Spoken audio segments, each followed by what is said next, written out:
the topic today is really that early marketing hire, particularly first marketing hires as you're building out the team.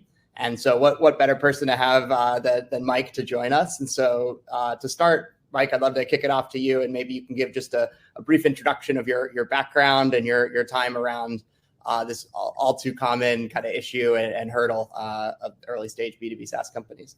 Yeah, it's one of my most exciting topics, and thanks for having me here today. I think it's going to be a lot of fun, and I'm looking forward to a lot of great Q&A from the audience. So get your questions ready. I think Brian and I want to make sure we have a lot of time to dig in and make this pretty interactive. I've been working at startups for, it's actually close to 25 years now. It's over 20 years, largely within marketing roles, although I've also run sales teams, and I've been CEO for about 3 years as well. But I really love marketing, and I love figuring out go-to-market strategy. Folks in Boston probably, if you have heard of me, know me best as the first CMO at Hubspot. So as part of the first four-person team there, and ran marketing for the first 8.5 years through the IPO. And that was an interesting one because we were marketing to marketers about a marketing software product. So I get to go super deep into an area I love, which is marketing, especially with a focus on B2B and SaaS. And for me, kind of SMB and mid-market too. I've done a little bit of time in the enterprise, but I really love the mid-market, the SMB. So this is a topic I'm super passionate about, just go-to-market in general, and specifically the marketing part of that too. So I'm excited to be here. And Brian, it seems like you get a lot of questions from early stage companies about this topic. Like a lot of times you have technical or kind of product focused founders that are trying to figure this out. So what are the first kind of questions they come to you with?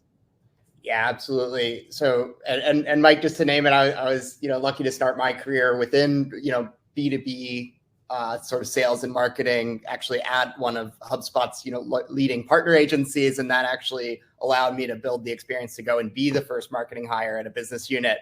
So I've had a little bit of experience kind of being that hire as well. And now when we work with founders investing at the seed round, more often than not, that first marketing hire actually isn't in place yet, right? First, 10, 20 customers, maybe they're folks that the founder already has on speed dial. So one of the first things that comes up is just the timing of that hire. Okay, we raised a seed round. That actually means we can hire now. When should we hire and at what cadence? So would love to maybe start with just the timing of that hire, particularly early stage B2B SaaS. It's funny. I don't know what you see, but I feel like most companies either like do it too soon or too late. And I think a lot of companies wait until they have a product and they have like a sales goal that they want to hit in their head like that month. And like, oh, great, we need some marketing. Let me just go, go to the doctor and get my marketing shot. And, it'll be quick and easy. And the reality is it takes a little while to kind of get things into place. And it takes a little while for things to start to scale up and have an effect. The flip side is I think a lot of times people also want, I need a marketing person on the initial, like early part of the team. And sometimes that can work, but sometimes it's too early. And sometimes you have more work to do to find product market fit or figure out exactly the product that you're going to build. Maybe you have an interesting piece of technology, but not a full solution yet. So it's kind of hard to find that exact right time. But for me, it's once you're really focused in on who you're going to be selling to and roughly what your philosophy is of how that person or that team should be thinking about their role or their job or what they're doing in the future. It doesn't need to be waiting until you have a product 100% ready to go, because there's a lot of stuff you can do early on that are sort of marketing type of things around building a community, building a big following for your company. And that's because it's much easier to sell, especially early on, if you built some credibility and some thought leadership within a group of people that have some number, could be 100, could be 1,000 followers, whatever. So it could be a small number, but you've got some number of people listening to what you have to say and thinking that your sort of unique take on the world is interesting. So you can start a blog, you can start a podcast, you can start a TikTok channel, you can do any type of a thing that's sort of bringing what you have to say to the world and sort of your unique viewpoint and how you think the world is changing. Because most startups are really around some sort of change that's happening and sort of believing that there's going to be a different way of doing something in the future. and bringing that to the world, and then accumulating some number of, email subscriber, email signups, or something that lets you then pitch that product to like a group of friendly folks early on, I think can be super helpful.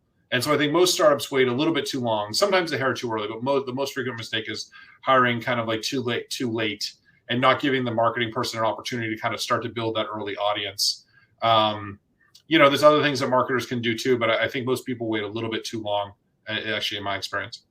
Yep. That's super helpful. And I think a continuation of that, when we chatted earlier, was we tend to see kind of wildly different job descriptions for this early marketing hire. I think part of it is this kind of black box. I'm going to press the marketing button and then my business is going to grow. But I'd love to hear how you maybe think about what things tend to be standard early on, especially within B2B SaaS. We'll get into things that may differ, but we see some people say we're going to hire someone, they're only going to do content. We're going to hire someone, they're only going to do marketing ops. We're going to hire someone and they're only going to do, paid demand gen. I'd love to hear, what things you feel are evergreen about that early hire, early job description. Yeah, maybe to even sort of break that down for folks. I think a lot of folks don't necessarily understand that marketing is kind of a collection of a bunch of different disciplines, right? And so there's folks that think a lot more about brand and design. There's people that think a lot more about strategy. There's people that grow up and spend a lot more time just in demand generation and working kind of more directly with a sales organization. Folks that do more around product marketing or sales enablement.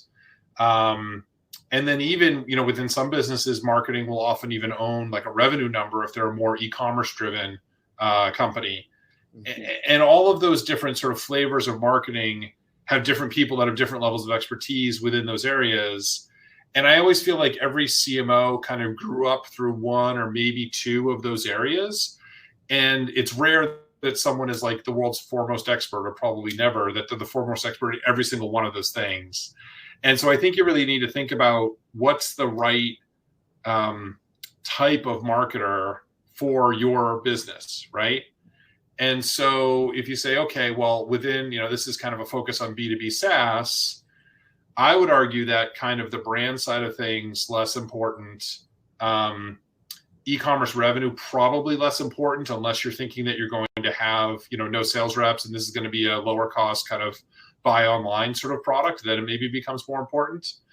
And then you need to think about within demand generation and within product marketing, what do you have in place? Like maybe you have a head of product who is actually pretty good at product marketing, pretty good at creating materials that explain what the product does and why it's valuable, and focusing on the benefits more than just the features. Then maybe you need a marketer who has less of those skills, and maybe he's going to be stronger in demand generation and working more directly with the sales team and things like that. So I think one of the big things you need to think of off the bat is just what's that right alignment with your company, what you need in terms of marketing. Mm-hmm. So that's kind of like one area.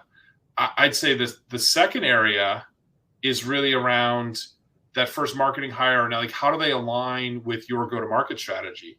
Because Brian, you know this, within B2B SaaS, if you're focused on selling to the Fortune 5,000 and you've got a very high ACV and maybe a longer sales cycle, that typically is a certain type of marketing and a certain type of sales that's focused much more on the enterprise. That's very, very different than selling, a product for a couple $1,000 a year or $5,000 or $10,000 a year to mid-market companies where the market is much larger, the sales cycle is much faster, and it's a much lower touch sales and marketing process. And that's also different from selling a product that's maybe at an entry point of $100 or something like that, where there's no sales reps involved and it's completely online. All of those are kind of like different go-to-market motions. There's also the question of industry knowledge too. We're in the security industry. It'd be really great to get a marketer that has some experience within either security or IT or things like that. Because there's some industries where that industry experience, I think, could be really valuable. So you also need to think about like the matching the industry experience, matching their go-to-market expertise with the go-to-market, what you view as the go-to-market will be for your company in terms of price point and sales cycle and things like that. And then you also need to think about their seniority. I don't know if you hear this, Brian, but a lot of founders are like, well, I need to hire a CMO. And I actually think for small kind of seed stage companies, like that's typically a big mistake. There's very few CMOs that are going to roll up their sleeves and do real work, right? That are going to like craft an email and figure out how to set up the email system and send the email to customers or build web pages or things like that. They're all going to need like a staff of people. And if you think your budget is I can hire one person and give them a little bit of money to spend, that's going to be a mismatch between what you need done and how that person is going to operate. So I think a lot of times early on, maybe you really do need a CMO and then you need to think that through. But I think more often than not, kind of a head of marketing, it's maybe been like director level at a mid-sized company or something like that, can be a much better fit. And they're going to be much closer to the day-to-day of how the systems work and how to use all the more new tools. The tools are available today of like setting things up and marketing operations and the systems, and just be able to run with that stuff a lot more than someone who is more that CMO level, is maybe used to managing a team of 20, 30, 40 people plus, and just doesn't get their hands dirty anymore because that's not what their job is anymore. So that's like kind of the third factor that you need to think about of matching that with where you're at and kind of like what you need. Yep. Yeah, there's tons to unpack there. I think just maybe working backwards, I think the analog that we see often in sales is you hire the person who's been VP of sales, maybe at Oracle for the last 30 years. They come in and they say, okay, great, I need 8 reps. And here's how we're going to run it. Maybe the marketing version of that is someone comes in and maybe they're really great at putting together a marketing budget and really great at managing vendors. But guess what? You're not going to have either of those things at this early stage. That's right. That's right. And even to break it down in more kind of like an engineering and product direction, the VP of engineering, a huge company, is all about career path, recruiting, management structure, things like that. And probably not only doesn't write any code, but doesn't even have like the development environment installed on their laptop, right? And that's maybe for more product or technical focused founders, like that type of person, you would never hire them to be the VP of engineering at a startup, right? That person needs to, do recruiting, do hiring, do management, like do those things. But they also need to kind of be in there, deep and understand the architecture and the code and things like that. They're going to be kind of like half architect, half VP of engineering, half like the best developer in the company kind of a thing, right? And that's kind of more of what you're looking for, someone who's going to get their hands a lot dirtier and kind of get more into the details with all those early hires, be it marketing, sales, or engineering or others. Yep. So unsurprisingly, this all comes back to people. And I think one thing to maybe double click on here is what to look for in candidates. It seems like there were some things that you brought up. Maybe it's the industry they've worked in. Maybe it's the stage of company. I think as important too is what's the contract value of the product that they've been marketing. And I'd love to hear your take on, if you had to choose only a couple things to screen for, kind of look in the past of a candidate. What are the things that would stick out to you for the business you're running? Yeah, I think there's probably 2 components to it. One is just that fit that we were talking about earlier. And for the fit, I think it's matching the go-to-market. So let's even say, the deal size and maybe sales cycle length. That would be kind of like one area. The second would be maybe what type of marketing you think you want to focus on most. And there's probably some alignment there. But if you plan to spend a ton on advertising, or you want to do kind of more of like a sales centric, like a lot of, outbound calling and emailing kind of a strategy, someone that has experience with what you think will be the most, the biggest part of it, the big focus for your marketing strategy. And then maybe a little bit with like industry and things like that. And then their level of, probably the fourth thing would be just their level of how much in the weeds or details they will be based on their background and versus how much you need them to be. And if you have the budget, initially you want to build up a decent sized team, 4 or 5 people, maybe the leader can be kind of a less hands-on person versus, if you're only going to hire 1 or 2, they need to be pretty hands-on. After that, though, you would ask a little bit too about kind of those evergreen things. I think there's kind of some things you want to look for in any hire, whether it's hiring, running a 10, 20, 30, 40 person team, or kind of that first person who's going to be really hands-on and maybe just have kind of a right-hand person to help them out.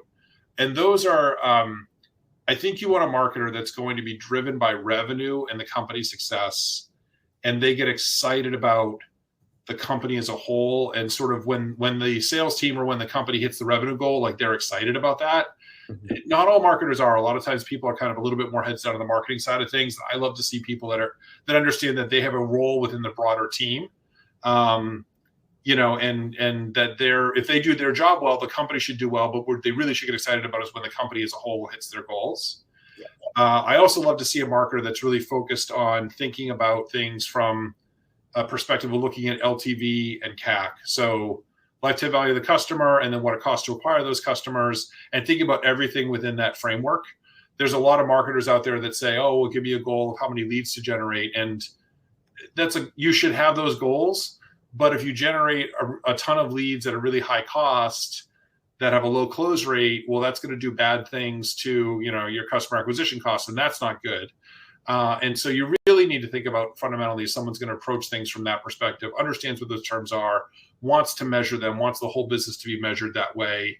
And then beyond that, I think someone that's got a growth mindset that believes that they can learn new things, and they're not just going to come in and apply the playbooks that they have. They're going to leverage all their experiences in the past, but they're going to come in and learn about this new company and this new industry and see if they can invent some new ways and use some creative problem solving to help the company grow. And then just making sure that they really have a team mindset. There could be a lot of finger pointing that develops between CEO and sales and marketing, and sometimes even kind of service and product of who's responsible for us not doing well this quarter. And you want to find someone who it's not about defending their turf or sort of like, well, marketing didn't do anything wrong. And they sort of approach it thinking more like a founder, more like an owner, or more like a CEO, and just saying, maybe my team could have done some things differently or better, but we're going to work collaboratively with all these other groups and figure out what is the solution to this problem as a business. People that have kind of come with that mindset, I think, is really important too.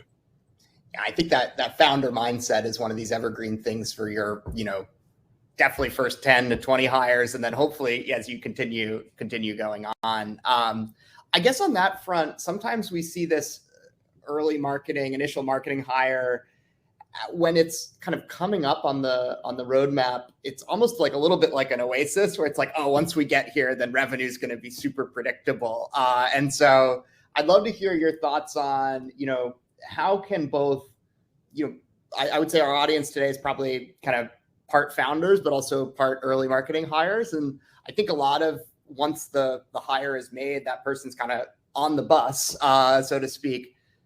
How do you think about the founder, CEO, other like early sales hire, and then this new early marketing hire kind of aligning on working together? How are we going to work together? How are we going to make sure we don't get to the end of a quarter and there's, sort of in a worst case scenario, finger pointing? Would love to understand your thinking around kind of how that team can and should gel together. Yeah, it's a lot of it comes down to just communication and goal setting. And so, but let's break that down and be like, what does that really mean? I as a CEO, would always be really careful to make sure that when I'm thinking about the revenue generation portion of my company, I'm not having a meeting with the salesperson or the head of sales and then going off and then the next day having a meeting with the head of marketing. Mm-hmm. They need to function as a team. And I would think a lot more about having like, a go-to-market meeting, and maybe product needs to be in there depending on how your company works exactly. Maybe the customer success team or service team needs to be in there as well. You just want to make sure that when you're saying things and talking to a team, that the sales and marketing leaders especially are hearing the same thing from you, even at the same time, is really valuable. And that you're helping to resolve any of the sort of, there needs to be a tight fit between those two teams, and the handoff points between those two teams need to be really clean and smooth. And I feel like if everything is going up to you as CEO and then back down, the marketing person says something to you, and you go over to the salesperson and tell them something about something they need to adjust, and then vice versa. There's too much of a game of telephone happening there. And what you really need to do is, work with the both of them. And certainly you're going to have one-on-ones. There's career development conversations or whatever that are just you and one of those people. But when you're thinking about the business itself, it's a team. And it's like, you know, in the huddle on a football team, it's not like you tell each position individually what they need to go do. It's like you call the play as a team, and then everyone goes out there and works together to perform successfully. It's got to be more of that mentality. And I think people think a lot more as CEO, your job is to manage all these individual, you know, people that run these individual functions. And managing and leading them is part of that role. But what you really want to instill is allow them to kind of thrive and build their own partnership, and for them to function as a team, and then that team reports up to you. So a lot of that boils down to how you're communicating with those folks and how you're meeting with them, and kind of make it more of a group meeting. The second thing is on reporting. And, you know, Brian, you and I talked about this beforehand. I love to see not sales reports and marketing reports, but I love to see like a sales and marketing dashboard that goes through the entire funnel, every single stage, that's kind of agreed on by the salesperson and the marketing person, that like, this is how we're going to measure the business, and then have that go out to like the entire management team every day. Otherwise you run too much into like the sales is sending out reports that make them look good. Marketing sends out reports that make them look good. And then you don't really know, like, well, it seems like everything's going great, but the reality is there's probably some pieces missing. And so I think that communication boils down to like the metrics and the measurement they're using as well. Yep, that's super important on those teams acting in lockstep. Obviously, HubSpot did such a good job of evangelizing this as a best practice. Maybe getting a little tactical for a second. This idea of a go-to-market meeting, obviously, it could differ company by company and what your pipeline looks like and how you close deals. But love to hear, are there things in a well-run go-to-market? Maybe it's a weekly, bi-weekly stand-up. Who's in that meeting? You know, what are you looking at? Yeah, it depends on the cadence of your business. So for kind of more of an SMB business, you could think about it a couple ways.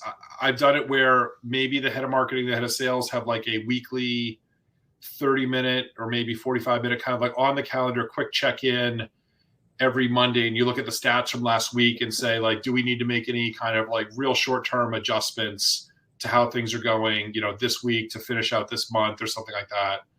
Then probably on a monthly basis is good to meet maybe with the CEO or COO or maybe a couple other folks and have kind of a broader discussion. You're probably 3, 4, 5 days into the month, and you look at the closed books from the prior month of, okay, here's where we ended up versus goals. Here's where we're trending on the year. Here's how we're trending on the quarter. You know, do we need to make any adjustments? Are we on track? Are we not on track? Where are we not on track and why? What adjustments can we make? That kind of a perspective. And that's, I think, good for like a mid-market to SMB kind of focused, where there's a fast cadence and a shorter sales cycle, and making those kind of weekly adjustments can matter. For more of an enterprise focus, it might be a little less frequent. It might be like every other week or something more like that, because all those deals tend to stack up and close more at the end of the quarter. Then it's probably, you know, again, 4 or 5 days into the new quarter, looking at the last quarter. And that's probably a more lengthy meeting. Like, it's probably like a couple hours, because you then have a full quarter of stuff that you need to really go through and think about every single deal. So I think roughly like that kind of a cadence. There's a bunch of other things you can do. Like, I always wanted to make sure if sales was having like a pipeline review meeting, that, you know, me and or 1 or 2 other people from marketing should be in there as well. It's just this. You need to think about, like, there should be an entire team, like a revenue focused team or a marketing team, as Dan Tyrer from HubSpot kind of coined it, of this sales and marketing working very closely together. And there should just be much fewer of the team at kind of meeting on the side. It gets you away from that kind of finger pointing culture. Yep. That's super helpful. And maybe a sub bullet of this is setting up a new hire for success, and then a new hire coming in and being successful. Maybe we'll pick their first, you know, quarter, first 90 days, 1 to 2 quarters. Where do you see marketing hires coming in, making immediate impact, like rolling their sleeves up? The good news about this stage of company is usually there's like plenty of low hanging fruit. And I also think part of the success too is building the right bridges in the organization and making sure that it's not just a game of telephone, that you are learning kind of through osmosis by sitting in pipeline meetings and understanding what your current customers are doing. So I'd love to understand how you think about that, you know, first 1 to 2 quarters, setting both as again, think about our audience, founders, how do you set up these new hires for success? And then new hires, how do you set yourself up for success? Yeah, if you say like, what would a successful first 90 days look like? I think the first thing would be, as the founder, help the person, on this path, but for them to come in and get a good understanding of the customers, the product, the market. And that probably means obviously spending some time with the product, getting a demo, understanding it. If it's something that, a non-technical person can use, probably setting it up and using it themselves, listening in on some customer calls. If you're recording customer calls, that's great. If you're not, and they need to do some ride-alongs and sort of go to those calls live, that's valuable too. If there's any, online stuff in terms of customer reviews or feedback or things like that, digging through all of that, any NPS surveys, reading all those, just really digging in and getting to know the customer and the product and the market. The second thing I think would be, you talked about this kind of working relationship and partnership, but making sure they start to build bridges to sales and service and product, and start to build a good working relationship there. And then I think the third thing would be working with those folks to really set up, like, what does the funnel, the sales and marketing funnel, look like for our business? Let's go through and define, what we mean by stage 1, 2, 3, 4, 5, 6. What are we going to call each of those stages? What is the definition that we all agree on?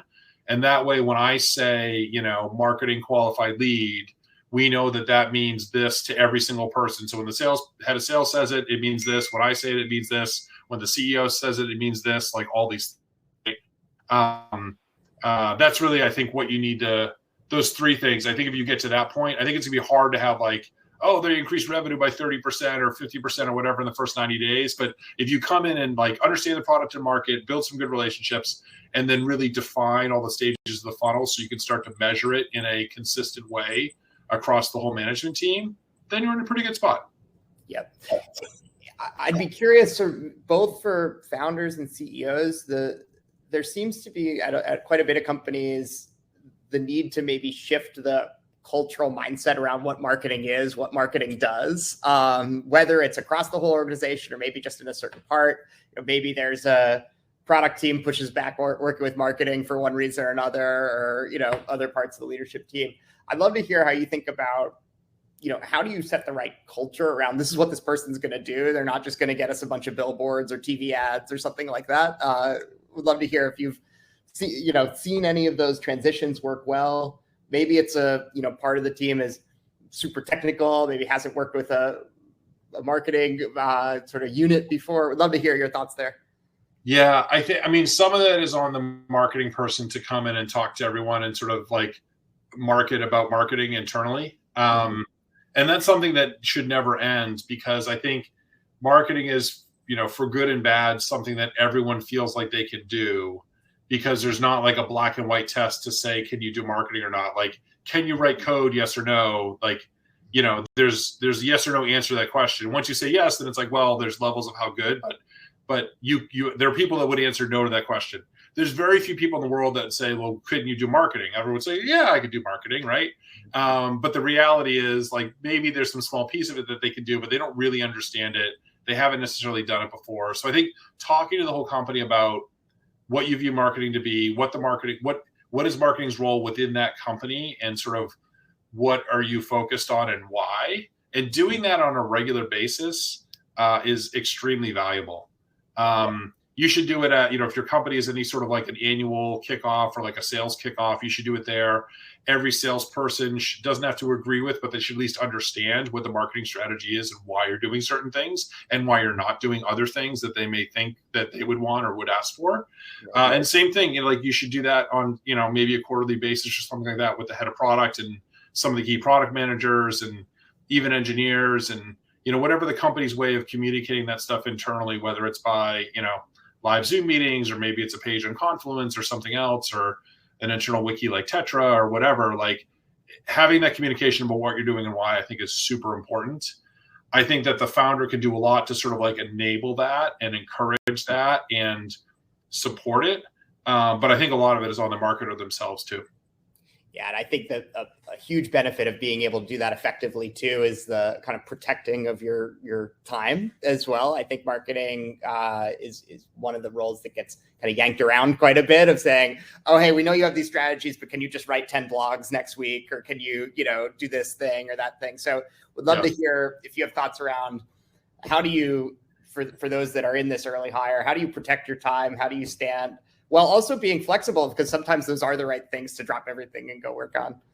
Yeah, everyone has that problem of, yeah, great. Like, I know you're working on a ton of stuff. And I actually had like a sales rep ask me this. What I really just need right now in order to hit my quota this quarter is I need Hawaiian shirts with our logo on them by this Friday. And I'm like, okay, right? like really? Like that's what's going to do it, right? And you need to walk this line of like not saying no to everyone all the time. So the really easy stuff and the really quick stuff, yeah, just say yes to some of it because it's easier to say yes and do it than it is to say no and have to explain to someone. But also make sure that you're talking to all the folks regularly about like, well, here, like strategically, here are the things we're doing and here's why. The other thing you can try is, and I've done this before with some success, is implement a form of like, agile software development, but agile marketing, and have a backlog. And I've at times opened up that backlog to the entire company. Like, you have an idea of like what you think we should be working on, like, great. Throw it in the backlog. And the best news is like every 2 weeks we go through that, we pick things, and then we work on that stuff the next 2 weeks. And that and you can put the questions in the form or whoever they're submitting it of like, here are top 5 marketing priorities. Which one of these does this help support? And when they're like, oh geez, I can't really find one. You're like, well, maybe it's not the best request, right? Yeah. There's things like that you can do. Again, it's the types of things you can do within products, because everyone in the company also thinks they can be a product manager. That's the other job everyone thinks they can do. The types of things you do in product to kind of prioritize, be open and transparent, but still allow that team to really run the show. It's that type of stuff that I think can work effectively in marketing. That doing kind of more of an agile marketing process is probably one example of that I've seen, implemented other places as well that can work. But it's those types of things that I think could be helpful. That's great. And I'm starting to see some good questions from the audience in the Q&A. So please feel free to use that, and we'll switch over to that in just a minute. Mike, maybe just a couple closing questions before we turn to that of, obviously part of this is making sure we don't need to hire a second first marketing hire, right? So how do you avoid kind of needing to make this hire, rehire it? I think especially for companies with a really long sales cycle, you might not realize you mishired for a really long time. And maybe the person's just cranking out awesome blog posts, but it turns out that's not what you should be doing. And you find out that a year later. So I'd love to hear your thinking. And this is a rehash of maybe some of the things we talked about, how like common pitfalls that might lead to needing to rehire, or things to look out for. Yeah. Well, let's maybe a couple pieces of advice about like at the time of the first hire, like help you do it more right. One would be I'd see if you can find like an experienced CMO as some sort of an advisor to just do a couple like final round interviews of the last couple folks that you talked to, and just kind of get a gut check from them on like, is this person like the real deal, kinds of things. I think that's one thing that you can do. I think the second thing that you can do is when you start to make this hire, find a couple like overqualified and or like unavailable candidates and do like an informational interview with them. Because especially if you've never hired a marketing person before, you don't really know how they talk or what good one, so talk to a couple ones that have a reputation for being really good. And then you'll start to see like, oh, like that's what they sound like. Those are the things they talk about. Here's how they answer those questions. And then you can start to do some pattern matching and kind of develop your palate a little bit. It's like the first glass of wine you drink, you're like, yeah, this is okay. But it takes, you have to try a bunch of different wines to figure out like, oh, like I actually like this or don't like this. And this is good wine or not good wine. So those are a couple of things that you can do at the beginning of the process when you first bring the person in to make sure you're hopefully hiring somebody great. Once they're in, I think you want to make sure you have realistic expectations. Make sure you got really frequent communication with them. I would also make sure to educate yourself and become maybe not an expert, but just more informed about marketing. This is something where recently I've been spending some time with a founder who's trying to figure out the marketing stuff. And he's just spent, 2 different times an hour just like asking me questions about, well, what is marketing? How would you think about this? If somebody was doing this, is that good or bad? Like all these things, just so he can start to get a better picture of it and become, a little bit more of a judge of it himself too. So I think that things like that could be helpful. The final thing I'd say in this scenario is a lot of times it's easy to blame marketing, and it may be marketing's fault, but it also may be just product market fit has shifted, or you're missing some really important feature, or sales is, not using the right strategy, or, there's a channel partner that is really important in this industry and you haven't figured out how to partner with them, or there could be something else going on. And it's sometimes it's the easy thing is just point the finger at marketing. I'm not saying marketing is always right, because they're not. Like, marketing often can be improved and do something better, but you need to make sure you do, when things are not going well as a whole company, you're not hitting some sales goals or something, you need to make really sure that marketing isn't the only problem, I guess is what I would say. And a lot of times I think it's easy to fire the marketing person is kind of like a knee-jerk reaction, when that may be a problem, but it might not be the only problem. Yeah. I think it calls back to the point you made earlier around sort of looking for that kind of founder mentality in all of your early hires, of just everyone's going to try to make the business work and move things forward, versus kind of setting up their individual silos. I think it's super important. Maybe on the other end of the spectrum, across from rehiring, is saying, okay, first marketing hire has done a great job. They've sort of built these kind of strong relationships with sales and product, and got the funnel kind of humming.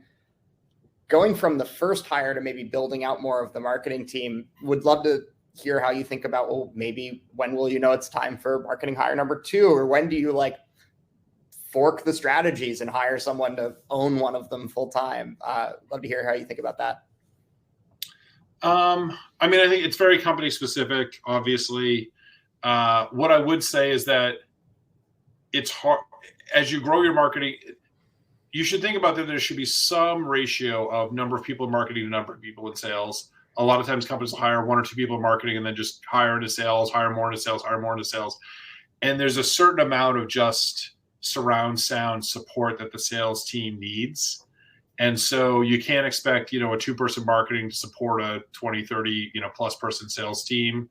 That ratio can vary. I've sort of seen it as, 1 marketer for anywhere between, probably 5 on the low end, 4 or 5 on the low end people in sales, versus, maybe up to maybe 1 marketer for every kind of 10 people in sales, something like that. It depends on the company, it depends on your sales motion, it depends on a lot of things. But I think something in sort of that realm is probably one good way to sort of think about, as your company grows, how marketing should grow.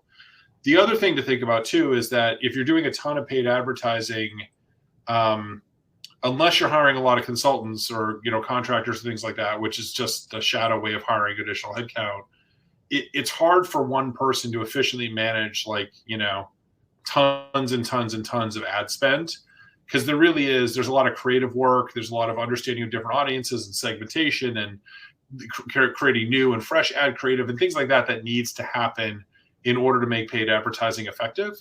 And so, I would think about, it's not like you can, after a certain point, double, triple, quadruple what you're spending on ads without hiring some additional people too.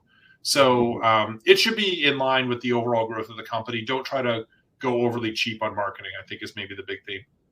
Yeah, maybe a sub bullet of that is, I think often, and rightfully so, there's a big focus on your sort of early marketing hire being able to roll up their sleeves, do the work.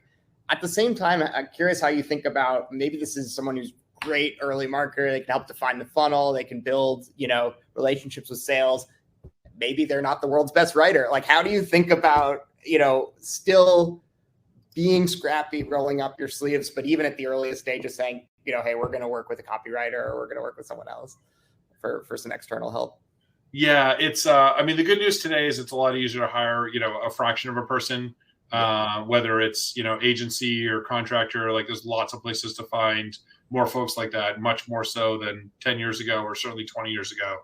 And so it's a little easier to kind of solve that problem, like you're saying.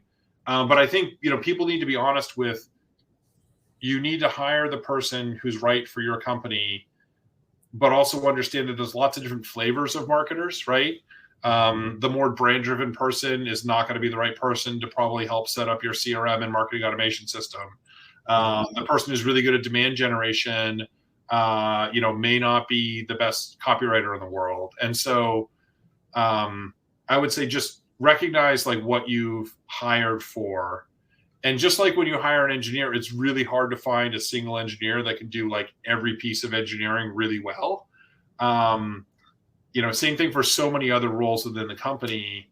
marketing is kind of a collection of a bunch of different skill sets. And while it all lives in one team and one group, there's just a bunch of different skill sets there. And so I wouldn't be afraid to, spend some money and bring in, some of those other skill sets. I think a lot of what it boils down to is your first marketing hire, you need to budget money beyond just their salary and benefits, because a marketer with $0 can only do so much. They're going to need a little help from some outside contractors, a little bit of money to spend on ads, even just to test some things. And so if you're really running like a super lean ship, just be mindful that literally only that one head count, there's limited stuff that they can do without at least a little bit of other resources. Doesn't need to be a ton, but a little bit of other resources beyond, their own salary. Yep. And that's a great segue to moving over to some of the questions we're seeing in the Q&A. So I'll just pick a few. So one on the cost side, I think we're entering a world where a lot of companies may be a little more cost conscious, maybe trying to extend runway a little bit. Curious if you've seen tactics around early stage sales and marketing, whether it's weathering bear market specifically, or just getting to a point where they're like, okay, we need to be really cost conscious. How do you balance that with still needing to, hey, maybe ad spend is the right thing to do right now. Maybe, having this event budget is the right thing. We'd love to hear your thoughts. It really boils down to all that math around LTV to CAC, right? And just making sure you're measuring everything. And if there are marketing programs that you think are effective and the numbers say they're effective, but they're less effective than some other things, like don't be afraid to cut those that are on the lower end of the effectiveness range, right? And I will also say that I think that times like this, that it seems like we're entering into, are in many ways really exciting times to be a marketer, because if you focus more on what you can do that's really creative and innovative and kind of almost a little like hacky, like very scrappy kind of stuff, I think that's the more fun and interesting type of marketing. It always annoys me when I'm in a market and, my company raises $50 or $100 million and then 3 of the competitors all raise $100 million. So I'm like, well, like the only thing that's going to happen is we're all just going to spend more money on, and bid up the rates on Google and LinkedIn ads. Yep. And it's kind of like not the most interesting way and the most clever way. I think it'll, there's probably lots of interesting things that you can do around content or community or influencer engagement or thought leadership or PR or things like that don't take a ton of money, but it forces you to think hard and just get like really creative. But I do think that there's a lot of opportunities there. And so I wouldn't be afraid to really cut way back on a lot of the paid type of marketing right now, and just sort of like see how it goes and see if you can focus on those more kind of creative angles. Yeah. I think it probably also calls into question just continually being mindful of what's top of mind for your target customers, right? Maybe there's something about the market conditions that mean the way you've been positioning needs to adjust a little bit too, right? Yeah, for sure. For sure. Like you might've been focused on sort of more revenue expansion, but maybe your product also has kind of a lowering cost component. And if you're thinking about that, your customers are probably thinking about that. And so maybe, that should become kind of like the new message on the homepage or a more important part of the sales pitch or things like that, for sure. Right. And it goes back to this sort of culture of testing and experimenting that you were talking about. So we have another question around, for this level, maybe it's marketing director, marketing manager. I think regardless of title, I think it's important to look at where are you joining the team? But curious, there great access to benchmarks more and more currently around things like salary, equity, but, curious how you think about equity for this, early marketing hire. I mean, a lot of that boils down to company philosophy too. Like some companies are kind of like tighter on the equity. Some are kind of, want to give out a lot more equity, but maybe skimp on salary a little bit more, things like that. You'd have as good of an answer on this as, I would say a true like experience, like VP of marketing, like head of marketing, that's run and built a team before. I don't know. Brian, it's just like hard thing to do, but I would say that's kind of in the, let's say like 1% is a decent benchmark there, maybe 0.5% to like 1.25%, depending on size and stage. Seed, it's probably like a little bit, higher. a more experienced person, like a little bit higher, right? But I wouldn't be afraid to kind of go a little bit more all in on the equity side. That's my personal bias and view. I think you're going to get someone who is more likely to stick around for the long term and more likely to be acting more like an owner or more like a founder than like a mercenary. But I don't know. What's your perspective on that, Brian? You probably have more recent data points on that than I do. Yeah, I think that's roughly right. I really think it depends on do you have someone who's going to be sort of thinking like a founder, changing the business? There we think it's kind of being penny rich and pound foolish to play around with equity and salary in most senses. There are more and more great tools on benchmarking. I think Option Impact is one that's free for founders. I know Carta, Total Comp is doing more and more. And I think it depends on, have you really done no marketing? Is your funnel just a mess? Is someone like exporting a CSV every 8 weeks from your website and then responding to everyone? I think part of it depends on just how early you are, just how much this person's going to do. And really part of it might depend on the candidate too. You might open a rec and you might get someone who's going to be really, really great at content creation. And maybe that's the right thing for you to do right now, but maybe they're not going to really own the full funnel and you might know that you're going to need to hire that person.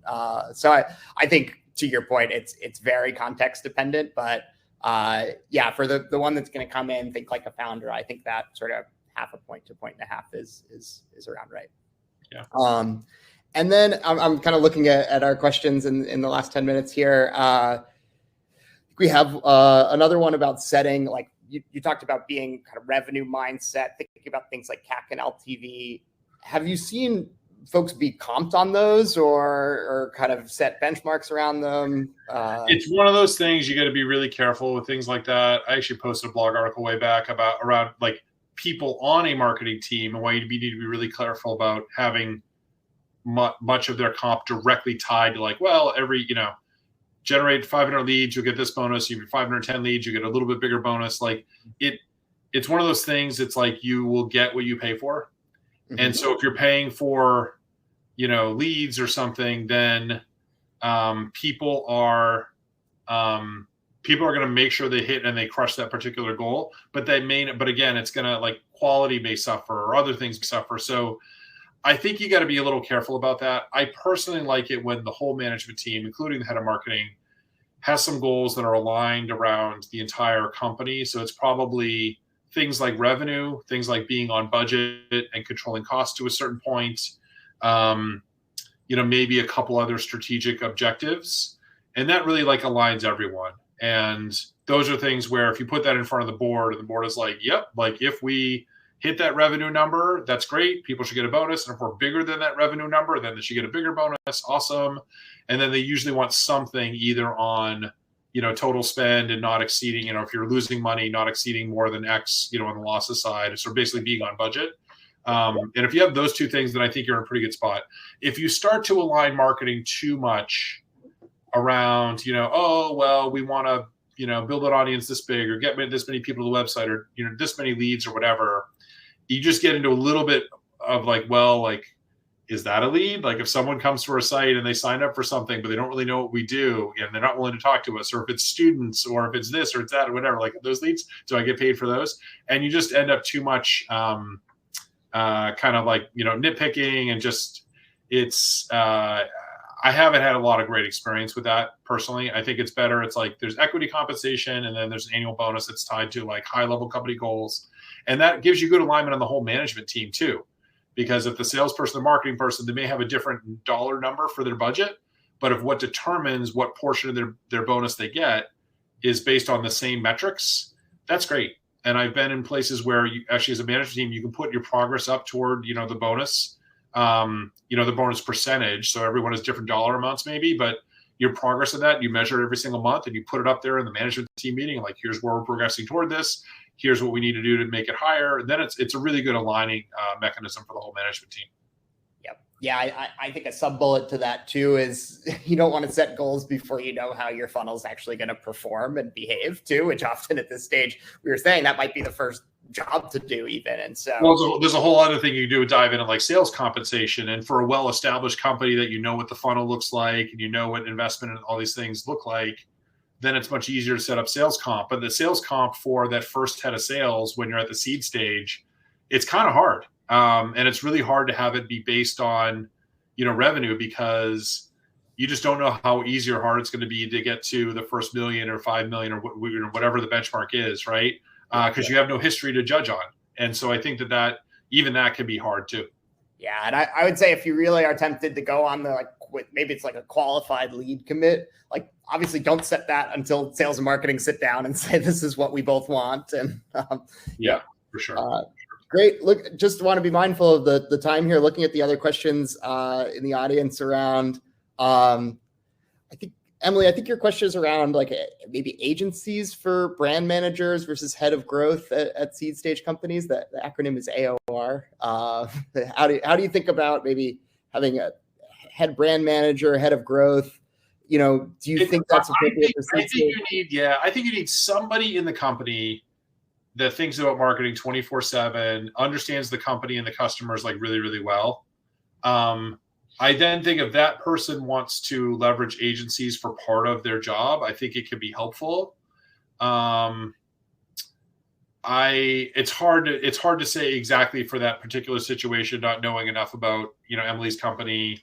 I sort of personally feel like agency of record is maybe for a bigger company, and a smaller company is more likely to have a collection of a couple tiny agencies or small contractors or things like that they're kind of cycling in and out and sort of leveraging each one for their own expertise. So I don't know. I think you definitely want somebody internally that's thinking about it. And if they want to do some outsourcing within their team, I think that's reasonable. But I think it's hard for a founder to just work with people outside the company, because you don't have somebody that's, eating, sleeping, drinking, breathing the company and the brand of the customers 24/7. Yep. And then maybe a final question here around, again, thanks to the shout out to the Underscore core community. We obviously have a lot of kind of marketing thought leaders, love to host events like this, but what other kind of thought leaders, if someone's a first marketing hire, where may they turn to? Obviously beyond Underscore, in addition, maybe, reading books, other thought leadership. Yeah, I think it depends on your perspective. I'd say at a high level, the Underscore community is great, and there's a lot of resources there. There's a ton of stuff even just on the website and links to great resources. So that's like an amazing place to start.